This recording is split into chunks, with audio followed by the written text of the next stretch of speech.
Hello, David सुचिताच्या ब्लॉगमध्ये welcome. क्लायंटची skin बघू शकता तुम्ही, एकदम टॅन झाला होता आणि खूप टाइमापासून त्याने फेशियल घेतला नव्हता. सो त्यांना मी हायड्रा फेशियल घ्यायला सांगितलं. आपल्याकडे हायड्रा फेशियलच्या सिटिंग्स असतात.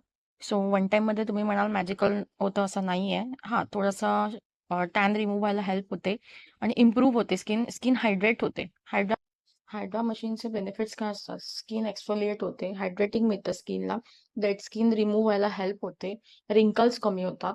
सो यासाठी आपण हायड्रा फेशियल घ्यायचा असतो. जर तुम्हालाही डीप नॉलेज किंवा तुम्हालाही ॲडवर्टाइजमेंट करायच्या असतील तर तुम्ही सलूनला व्हिजिट करू शकता आणि बाकी प्रोसेस तुम्ही या व्हिडिओमध्ये कंटिन्यू राहा, म्हणजे शेवटपर्यंत तुम्हाला क्लायंटचा रिझल्ट बघायला मिळेल. की स्टेप बाय स्टेप मी दाखवलेलं आहे की मी कसं काय करते, कोणते नॉब्स यूज करते हायड्राचे. सो तुम्ही डीपली बघू शकता. सो कंटिन्यू राहा ब्लॉगमध्ये.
सो आता तुम्ही बघताय की फायनल स्टेप चालू आहे की मी फेस पॅक लावला आहे आणि फेस पॅक लावल्यानंतर क्लायंटला मी एक कस्टमाइज शीट मार्क्स लावणार आहे, जो मी त्याच्यामध्ये काय काय इन्ग्रेडियंट्स टाकून तो शीट मार्क्स मी त्यांना देते. कारण तो लावल्यानंतर फायनल रिझल्ट एकदम ग्लॉसी आणि शायनी येतो. सो त्याच्यानंतर मी नेक्स्ट स्टेप घेतलेली आहे LED मार्क्सची. रेड कलरची LED मार्क्स मी लावलेला आहे बिकॉज त्यांना खूप ॲक्ने होते. सो ॲक्नेसाठी आपण रेड कलरचं शीट मार्क्स यूज करतो. फायनल रिझल्ट बघा, स्किनमध्ये खूप छान ग्लो आलेला आहे आणि टॅनही रिमूव्ह झालेला आहे. Thank you for watching more details.